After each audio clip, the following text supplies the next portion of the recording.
Hello, friends, and welcome to Season 11 of the Future Ready Librarians podcast series, Leading from the Library. This is a podcast for all librarians wherever you are in your journey. It is filled with amazing guests, important topics, and engaging conversations that will inspire, engage, and support all of us as future ready librarians. I am your host, Shannon McClintock Miller. I am the district teacher librarian at Van Meter Community School in Van Meter, Iowa, and serve as the Future Ready Librarians Leader. I have the pleasure of working within my library and school community and also with others around the country and world through Future Ready Librarian events, conferences, consulting, writing, and more.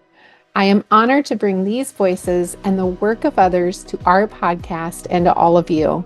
Well, today I'm excited because we get to talk about our library space and making our libraries welcoming and collaborative spaces for all students and all teachers and our families. And I couldn't be more excited to welcome my dear friend Katie onto the podcast. So welcome, Katie. Hi, Shannon. I'm so excited to be here. Oh, I'm so excited to have you.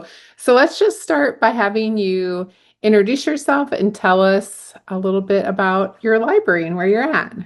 Okay, great. I am a middle school librarian, 6 through 8 in Middle Tennessee, just south of Nashville. I have about 1,200 students in my building, 6 through 8. I've been a school librarian for, I think this is my 10th year. I kind of lose track after a while. I've been in the middle school for quite a while, and then I was an elementary school librarian for about 4 years at the beginning. Before that, I was a middle school teacher. I taught English and social studies sometimes. Sixth, seventh, and eighth grade. I've done all the different grades in middle school. So, middle school really is my jam. I did the elementary library thing for a little while, and it was terrifying.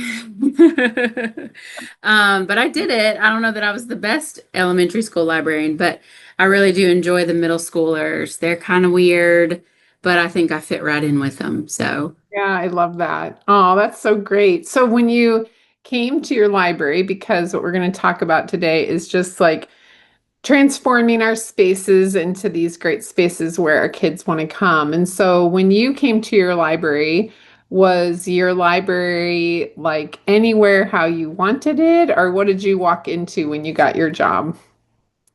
funny thing, this is my second middle school in the same county. I went from one side of the county to the other. We have a pretty big school system. We have like 50,000 students. There's like, I don't know, 10 or 12 middle schools, but the middle school I'm in is the same floor plan as the middle school I was in before. So it was like in the same room, but in a different place. It was weird. But actually, when I first walked in the first day that I was the librarian, everything was in boxes because they'd just gotten new carpet. Oh, So everything was on one side in new boxes, and then there were just shelves everywhere, and the all of the maintenance men in the whole county were all staring at me like, "Where do you want everything?" And I was like, "Ah." Luckily, I'd had a plan. I knew what I was walking into. So no, to answer your question, it wasn't anything the way that I wanted it because it was really a blank slate. So yeah. that was kind of terrifying, but also great at the same time. I would say that one of the reasons the principal was eager to hire me was nothing against the previous librarians. They had had several like really quick in a row. Was because she had seen my library at the other side of the county at meetings and such, and she loved the way that it looked and it felt, and she wanted me to bring that to this library. So it was just a typical library before they took out the carpet and put everything in boxes. Lots of tables and shelves and books, but that was pretty much all that was happening. Oh, that's perfect though, because It was perfect. then you get to start over. So where do you start? Like obviously you had a blank slate, and so when you walk into a library and you want to make it like a welcoming and collaborative space, like where would you say the best place to start is? I think the first thing you need to do is really get to know your students, get to know your community, get to know your admin. Like, what are they looking for? What do they have in the library already that they like? What are they missing? Maybe they don't even know what they're missing. What do they not like? So, kind of getting the feel of that is first and foremost. And then I would just look at your space with fresh eyes. Like, if you're not brand new to the space, you've been there a while, or if you are brand new, look at it like you're brand new. Look at it like you're one of your students, whether you're a kindergartner or a senior in high school. When you walk in the door, what are you feeling? What does it look like? Do you want to stay or do you want to turn around and run away? So I've walked into libraries where I never wanted to leave, and I've walked into libraries where I just wanted to turn around and run. So I would say start by just understanding who you're serving and what do they need, but also look at it with fresh eyes. What do I, and a lot of times I still have to do that, walk in and say, what am I feeling when I walk into this room? What's happening here? So I would say start there. Oh, that's really good advice. I totally agree because you want to make it a space that, yes, things that you love, but most of all, what your patrons, what your students like love and how they feel. And I think that is just key to everything that we do. And when I think about like we're building a library at our school and it will open up in the fall. And so I've been thinking in my head a lot about like even where shelves are going to go and how Great. we're going to organize things and how our flexible spaces are going to look and all of that. And so let's just start by talking about organizing like our shelves because that's something that has changed so much in libraries. So You much. think back to like I think back to how like our high school library looked in high school and Yeah. just like floor to ceiling shelves, Hmm. so many blind spots like everywhere. You couldn't see like front door. And you're Yeah. like, why? So But many big wooden tables and chairs everywhere. yeah. So yeah, let's talk about shelves. Tell us Okay. what you kind of thought about. Yeah, I remember when I very first became a librarian, and I was in North Carolina at the time in elementary, and I actually attended NC Slamma, my very first library conference, and you were a keynote speaker. I know, and you were so inspiring. And Makerspace was a big thing, and I was so excited. But one of the things people kept talking about, this was back in, I think it was 2014, was genrefying. And I remember thinking, what are they talking about? And there was a big, like the debate had just started. And I found it so interesting, but also terrifying. And I remember going back to my library and just looking around and thinking, I don't even know. This sounds crazy. And I remember just like throwing the idea out at my assistant, my library clerk, who was amazing, had been there forever. And I was just new, fresh faced, had no idea what I was doing. And I was like, what do you think about this? And she was like, that sounds like the worst idea ever. And I was like, yes, it does. Never mind.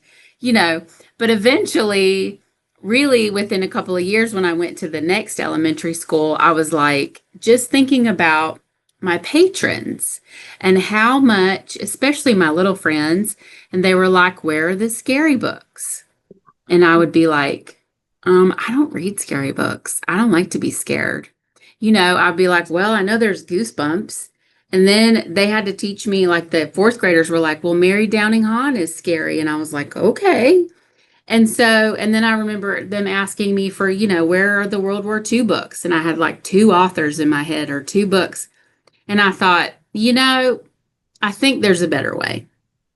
And I know there's a great debate, and I would never tell anybody how they need to organize their shelves. What I say is you have to think about your readers, right? I think it's our job to keep the readers.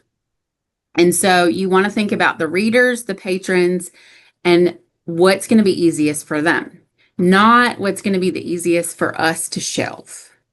And that's Mhm. really hard to like, and that was the thing that we were talking about originally was that's so hard to shelve. That's so much work. But I really wanted my students to be able to find what they needed, really without having to stand in line forever to look on the computer, and second graders trying to find a book on Destiny, you're like, we're going to be here all day. Or without having to line up at my desk for me to help everybody. Obviously, I want to help everybody, but there's not time, you know? And so, how could I make it easier? And the more I heard about genrifying, the more I looked at it, the more it just made sense to me and what I do. And so, I genrefied fiction. I have not been brave enough to ditch Dewey altogether. I really want to, but I haven't been able to wrap my mind around it completely. But I have ditched him in some places. And also, not only have I genrefied, but in my sections, I've really taken out series. I've really taken a lot of time to weed, because really I had a principal say, can you have too many books? And I was like, never. And then I went home and just thought about it for a long time. And I thought, you really can have Yeah. too many. Like if Mm. you look at your closet and you have too many clothes, you can't find your favorite sweater or your favorite pair of jeans because it's too crammed full. And it's the same way with books. So I take the time to make sure that the shelves are not overflowing. I mean, sometimes, right after you do inventory and before school starts, there's too many wimpy kid books, but they go fast. But can I shop those shelves easily, especially with my little guys, my pre-Kers and my first graders, kindergartens? Could they get their hands in the shelves? And then, just making it easy for them to find that series. So we kind of pull those out, we label those, we make sure we have lots of good signage is really important so they can find what they needed. And I've done some crazy things. Like in the historical fiction section, I went ahead and realized that I didn't know all the World War II books. I couldn't find all the ancient history books, even though it wasn't a giant section. And so I just put them in order by eras or time periods. And so I have those kind of broken down even more. And we've labeled those really well and did the colored labels just to add to it. And it's really helped those move better. And even my little library worker that was her section, was the historical fiction section. While I was working on it, she was like, this is amazing. And I was like, good. I'm glad you like it. Yeah. And then things like bins, using bins, like we use the bins in the manga section because those are so messy. So just anything, we do a lot of front facing. I've started 3D printing little shelf book holders to put the books front face. And just anything I can do to really make it easy for my readers to find those books. Even when I'm trying to decide which genre does a book go in, because that's a hot topic. What if it goes in more than one? I think about who is going to read this book Mm. and then where are they going to find it?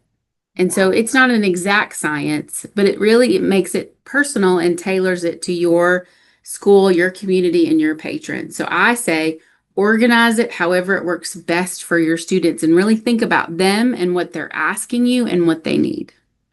Well, and that is so key because what works for one library might not work for your kids, or maybe they ask for something different. And when we first like genrefied and we got rid of Dewey and everything, like I remember, especially that first year, kids coming up and being like, this doesn't make sense why it's here. And Right. so then you switch it. And I find that to be one of like the most rewarding parts though of having like that type of collection, because then the kids have ownership too on where things are. And a lot about that too, I think about, even our kids when they walk in and the spaces that they use, what they sit Right. on, where they move, Yeah. or where they want to be. And that's a huge part of, having kids come in, is if we have space, not the great big tables anymore, or that they have to sit, at the table in the chair. And so, what did you do in your library to address flexible spaces? Yeah, I've been privileged this year and in my middle school libraries to have giant libraries. They're huge. And so but sometimes a big library can be a problem too, because what do you do with all that space? And I've also had a library that was the size of like a double classroom. So I've had tiny and I've had gigantic. And so what I try to do is just think about maximizing the space however I can and making it flexible. I couldn't throw away all my big wooden tables as much as I wanted to because I didn't have the money to replace them, right? But what I did was I found on just like on Amazon casters, wheels. And so they all my wooden tables have those little feet that unscrew and you can just screw in some wheels. I played around, tried out some different ones, found the one that worked best that had good locks on them. And we replaced all of those little feet with casters with wheels. And then we can move a lot easier. We're not breaking our backs and breaking the tables. And my principal was even like, this is the best idea ever. Well, I took it from a high school in our town. I went to their school and I was like, look, you put wheels on here. This is amazing. Yeah, that's So amazing. that helps us just move things around and to create that flexible space. Also, my shelves are kind of in the middle of my giant library. So I kind of made one side of the library more of a classroom side. And there's more tables on that side. And it's not the side you see when you first walk in because I want that first main door experience to be the best welcoming experience. So on that side, I had my nicer furniture, my flexible furniture for the most part, or my soft furniture. I even went so far because I didn't have any budget for it. My assistant brought some like old lawn furniture that she had on her patio when she bought new ones. I put out a Facebook post and some sweet lady at my church brought me some cushions that barely fit, but we squeezed them in there and it was ugly, but it worked and the kids loved them. They kind of rocked and they were so soft. They weren't the prettiest things ever. We had furniture already in the library that was like this horrible book pattern. Was it what it was upholstered from like 25 years ago? And we just went with it. Like we created, like I bought a little rug on Amazon cheap and we created little vignettes in different spots so they could play chess or they could sit and read or they could sit and talk. I bought some cheap beanbag chairs. I had some people donate when I saw things on like Facebook Marketplace. I was like, hey, I'm a school librarian. What do you take for that? Anything less? And a lot of times they'll just be like, oh, just take it. So we just kind of try to create as many different zones of like a collaborative space. So utilize the tables there. A quiet space. So have some like reading areas, whether it's beanbag chairs or an old couch. We even got like somebody was moving to like assistant living and we got some of her old chairs. They looked like grandma's house, but the kids loved them. They learned like it's like being at grandma's house. I was like, exactly. So Oh, whatever. And then even at my school now, I was able we had some money and I was able to buy really nice furniture, really nice library furniture. So I say either way, you just try to make the most with what you have. yeah. I know. I think that that is, kids don't really care as long as they have. I've had some of the oldest, like I have taken things that people are getting rid of from their classroom. Right. I don't even care. I'll take Yep. it because the Yep. kids don't care or they'll like bring something in. And I think too, like when you have that, I think kids feel comfortable too that everything doesn't have to be like perfect. And Right. that's a good thing too. Yeah. Yeah. And they love that. Well, and I'm sure that that also like lends itself to like thinking about your shelves, thinking about like flexible spaces. And then you think too about, you bring the kids in and you want it to be a space where you have opportunities, especially in like middle and high school for passive programming or for activities or for makerspace. And that's exciting because you said just now that your library's kind of in two different parts, like a classroom and your shelves are here. So your other side, what happens there? Makerspace and activities or what Yes. like, yeah, All the things. I So love it. many things. In fact, today I was joking with my assistant during we had classes today and during their like planning time, there were still kids and I was like, why are there always kids in here? And I was like, oh, wait, I created that. That's what I wanted. I wanted them to be here all the time. Oh, love that. So I created my own problem and I was like, oh, wait, I do love this. It's okay. Love it. Um, So, yeah, the first thing I did when I first came to this school was I bought some checkers, the big matte ones they have like at Cracker Barrel, Oh, except yeah. I bought them on Amazon cheaper. And I bought a couple of sets of those, and I bought a couple of chessboards had been donated. And I had realized at my other school, just throwing out checkers and chess, the kids loved that, which I was like, this is so weird. But they love it. And so here I just had some checkers and chess, and the teachers acted like I had changed the world because I Oh, had checkers and chess. And the kids were loving it. And I thought, okay, well, the bar is low. This should be really easy to ramp up. And so we just added as we could with donations and with book fair money and with some budget money. So now I have things like I put out a jigsaw puzzle. We do the community puzzle thing. Well, then people just start bringing me all their old puzzles. And I'm like, okay, cool. So we have like a community puzzle all out almost all the time.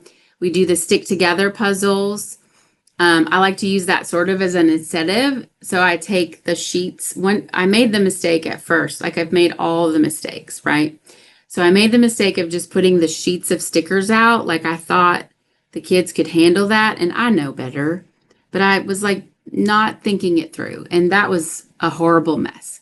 So I cut them into strips, and we leave a little basket at the circulation desk. And when they check out, books, if they don't have any late books, then they can take a little strip of stickers and go do that. So it's kind of an incentive to return your books on time, and we don't make a big deal if they're late. And so we do that, and then we hang them up on the wall. I have this weird space between the top of the shelves and the ceiling, and it fits perfectly in there. And the kids love to see we made that, together. So we do that. We have checkers and chess. We have lots of board games. Uno is a big favorite. Connect Four. Things we have some longer playing games, but the ones that are short and quick, they like those the best. Checkers and chess, we have so many sets now. We bought the heavy duty ones that they use for like tournaments because they are weighted and they don't fall and they don't put them in their pocket as easily. So we have those are the highlight. We also have makerspace stuff. I have like Kiva planks and a marble run and some connects. We recently just put in a Lego wall. One of the coaches and I built it together. He's handy and I can glue Lego plates. So we have that. We have some 3D printers. Pretty much we have some little Ozobots. We have Spheros. I mean, we have it all and we just kind of bring it out at different times. It's really important that you just set those expectations of how the kids can use them and when they can use them and clean up. I did those big coloring sheets that I had purchased, and they was going so well. And then inevitably, seventh grade, then they're writing so and so loves so and so is here, and so's the worst. And I was like, oh my goodness, I thought we could hang them up. And I was very frustrated. But I learned that if I didn't want to frustrate myself because they're seventh graders, we have a poster printer at our school. We're lucky to have one of those.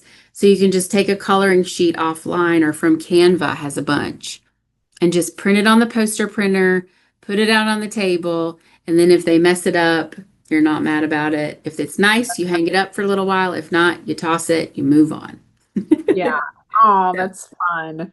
I know my kids love coloring and I love using bookmarks because then they can use yes. their bookmark and take it and Yes. don't have to worry about like what they do to something else. What So, they do to it. Exactly. yeah. Yeah. We have lots of the bookmarks they can color too.